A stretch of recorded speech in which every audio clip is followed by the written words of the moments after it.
Hi friends, welcome to Karwan thoughts और Shayari. Friends, आज मैं फिर आपके सामने कुछ इस्लामी और तारीख़ी सवाल लेकर के आया हूँ जो कि उन लोगों के लिए हैं जो RTJCO का एग्ज़ाम देने जा रहे हैं। ख़ास तौर से उन लोगों के लिए है, बाकी जो इस्लामी मालूमात से मुताल्लिक़ तैयारी कर रहे हैं या इस्लामियात की तैयारी कर रहे हैं, ये सवालात उनके लिए भी हैं। तो दोस्तों, ज़्यादा वक्त न लेकर के, और मैं राइटिंग में नहीं दे रहा हूँ, आपको सिर्फ बोल करके ये बताऊँगा। तो आप कोशिश करें कि इनको एक बार कम से कम सुन के जाएं, तो इंशाल्लाह आपको बहुत फ़ायदा होगा। चलिए शुरू करते हैं। कुछ तारीख़ी सवाल हैं, कुछ सीरत के सवाल हैं और कुछ दुआइया सवाल हैं। इनमें सवाल नंबर 1 है, दिखावे के लिए सदका करने वालों के बारे में नबी करीम सल्लल्लाहु अलैहि वसल्लम ने क्या कहा है? कि उन्होंने कुफ्र किया या शिर्क किया, या उनके लिए दोज़ख में से आग निकलेगी? तो इसका सही जवाब है, उन लोगों ने शिर्क किया जो दिखावे के लिए सदका करते हैं। सवाल नंबर 2 है, जो कौम ज़कात अदा नहीं करती उन पर दुनिया में कौन सा अज़ाब नाजिल होता है? तो सही जवाब है, उन पर बारिश रोक दी जाती है। रसूलुल्लाह सल्लल्लाहु अलैहि वसल्लम के फरमान के मुताबिक रोज़ा किस चीज़ से ढाल है, यानी किस चीज़ से रोज़ा हिफाजत करता है? तो इसका सही जवाब है, रोज़ा शैतान से ढाल है। एक सवाल है कि इमाम मेहदी जब दुनिया में तशरीफ़ लाएंगे तो उनका नाम क्या होगा? उनका नाम जो बताया गया है वो है मोहम्मद बिन अब्दुल्लाह, उनका नाम होगा। लैलतुल क़द्र रमज़ान की किस रात में होती है? इसका सही जवाब है, हालांकि ऑप्शन में आपको 25वीं, 27वीं या आखिरी अशरे की ताक रातों में भी हो सकती है, ये है। तो सही जवाब इसका है, आखिरी अशरे की ताक रातों में से कोई भी रात में हो सकती है, यानी 21, 23, 25, 27, 29, इन रातों में। अगला सवाल है, किन किन लोगों के लिए रमज़ान का रोज़ा छोड़ना जायज़ है? तो इसका सही जवाब है, बीमार, मुसाफिर, हैज़ व निफास और हमल वाली औरत, दूध पिलाने वाली औरत, वो शख्स जो बहुत ज़्यादा कमज़ोर और बूढ़ा हो। अगला सवाल है, सौम यानी रोज़े की शरई तारीफ़ क्या है? इसकी तारीफ़ है, अल्लाह तबारक व तआला की इबादत की नीयत से चंद मखसूस चीज़ों से रुकना, तुलुए फज्र से सूरज गुरूब होने तक। दोस्तों, यहाँ एक चीज़ ध्यान रखना, तुलुए शम्स नहीं है, तुलुए फज्र है, यानी सुबह सादिक। रोज़ेदार के लिए दिन में क्या क्या करना जायज़ है? अब क्या क्या कर सकता है रोज़ेदार? सुरमा लगाना, आँख या कान में ड्रॉप डालना, ऐसे इंजेक्शन लगवाना जो खुराक की कमी को पूरा न करते हों, खुशबू लगाना, इत्र सूंघना, जिस्म में क्रीम वगैरह लगाना। बाकी सुरमा लगा सकते हैं, आँख या कान में हल्की दवा डाल सकते हैं, ऐसे इंजेक्शन लगवा सकते हैं जो खुराक की कमी को पूरा न करते हों। रोज़ेदार के लिए मिसवाक किस वक्त करना जायज़ है? सुबह के वक्त, दोपहर के वक्त, असर के बाद, या दिन में किसी भी वक्त? तो सिंपल है, मिसवाक किसी भी वक्त कर सकते हैं, पूरे दिन में जब चाहे।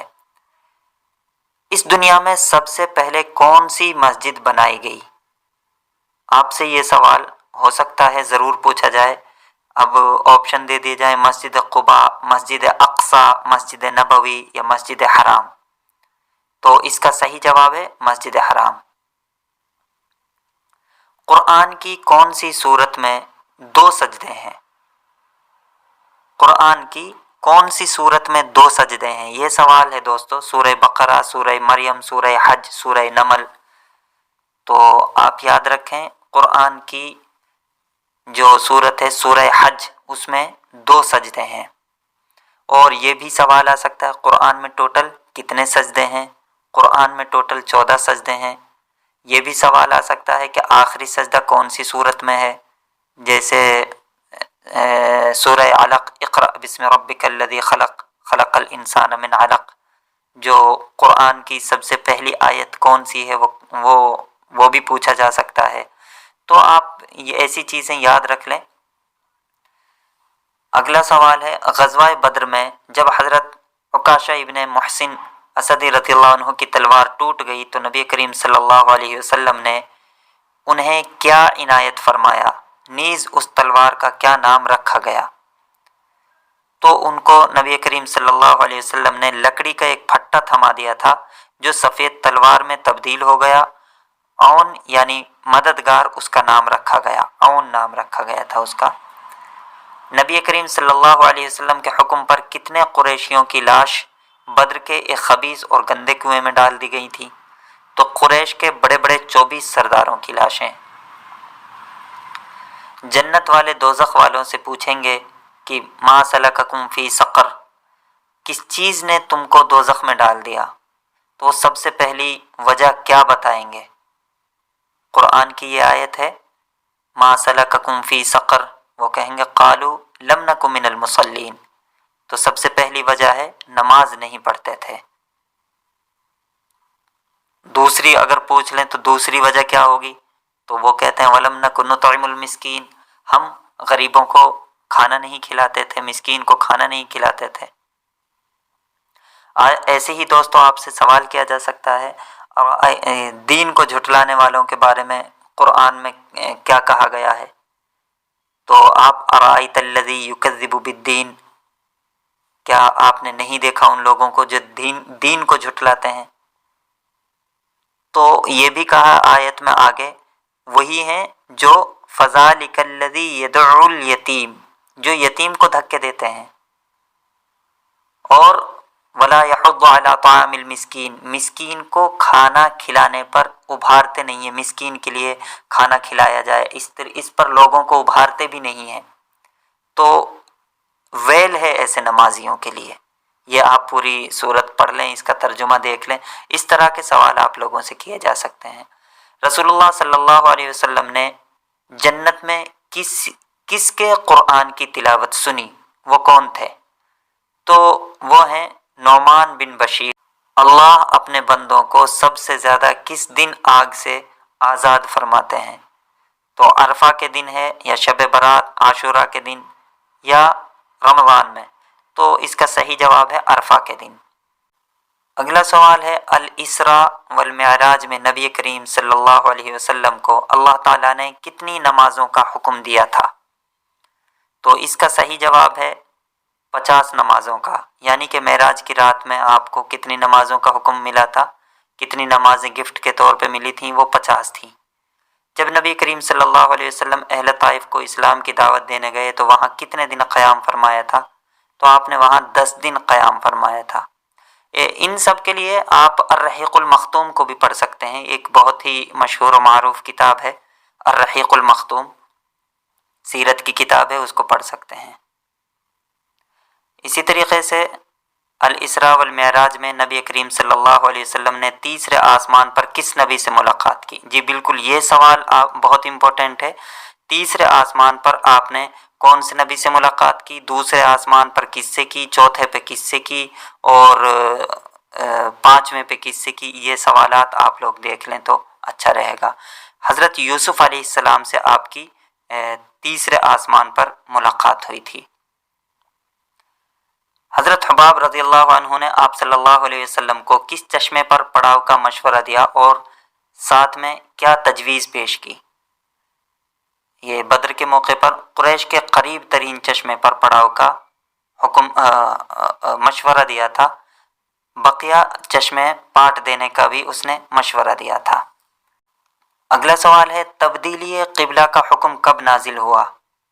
یعنی پہلے بیت المقدس کی طرف رخ کر کے نماز پڑھا کرتے تھے، تو بیت اللہ شریف کی طرف یعنی کہ خانہ کعبہ کی طرف کب رخ کر کے نماز پڑھنے کا حکم نازل ہوا؟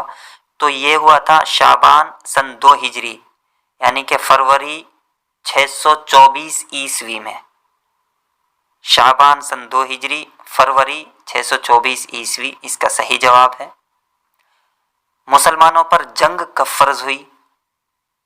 हज़रत अब्दुल्ला इब्न जहश रज़ियल्लाहु अन्हु के सरिया के बाद, यानी कि शाबान सन 2 हिजरी में। एक आदमी रसूल सल्लल्लाहु अलैहि वसल्लम की खिदमत में हाजिर हुआ तो उसने अर्ज़ किया, अल्लाह के रसूल सल्लल्लाहु अलैहि वसल्लम, मैंने एक बहुत बड़ा गुनाह कर लिया है, तो क्या मेरे लिए तौबा की गुंजाइश है? उसके लिए जवाब में आप सल्लल्लाहु अलैहि वसल्लम ने क्या फरमाया था? आपने ऑप्शन दे दिए जाएं, ज़्यादा सजदे किया करो, यतीम की किफ़ालत किया करो, अपने भाई से हुस्न सलूक किया करो, अपने आमाल का जायज़ा लो, या फिर अपनी खाला के साथ हुस्न सलूक किया करो। तो इसका सही जवाब है अपनी खाला के साथ हुस्न सलूक किया करो। एक और सवाल है, रसूलुल्लाह सल्लल्लाहु अलैहि वसल्लम ने किसके लिए ये फरमाया था कि अगर ईमान सितारों के साथ भी लटका होता तो वो उस तक भी पहुंच जाते? ये इसका जो ऑप्शन है, हज़रत अली रज़ियल्लाहु अन्हु, हज़रत अबू बकर सिद्दीक़ रज़ियल्लाहु अन्हु, हज़रत बिलाल रज़ियल्लाहु अन्हु, हज़रत सलमान फ़ारसी रज़ियल्लाहु अन्हु, या अजमी लोग। तो इसका सही जवाब है अजमी लोगों के लिए आप सल्लल्लाहु अलैहि वसल्लम ने ये जुमला कहा। मोमिनीन की मिसाल किस से दी गई है? मोमिन की मिसाल जो है वो इमारत की तरह है जिसका बाज़ हिस्सा बाज़ को क़ुव्वत पहुंचाता है। एक अच्छा मुसलमान कौन है? हदीस शरीफ में आया है ना, अल मुस्लिम मन सलिम अल मुस्लिमून मिन लिसानिही व यदिही, जिसकी ज़बान और जिसके हाथ से एक मुसलमान महफूज हो वो अच्छा मुसलमान है। जब एक सहाबी ने नबी करीम सल्लल्लाहु अलैहि वसल्लम से दरियाफ्त किया कि कौन सा इस्लाम बेहतर है, यानी इस्लाम में कौन सा अमल बेहतर है, तो आप सल्लल्लाहु अलैहि वसल्लम ने क्या फरमाया? इसका जो जवाब है वो है कि आप लोगों को खाना खिलाएं और लोगों को सलाम करें, चाहे आप उनको जानते हो या ना जानते हो। विरासत का हुक्म कब नाजिल हुआ? ये बहुत इंपॉर्टेंट सवाल है। विरासत का हुक्म जंग बदर के बाद नाजिल हुआ। दोस्तों, आज के लिए बस इतना ही। कल फिर मिलते हैं नई वीडियो के साथ। अस्सलाम वालेकुम व रहमतुल्लाह।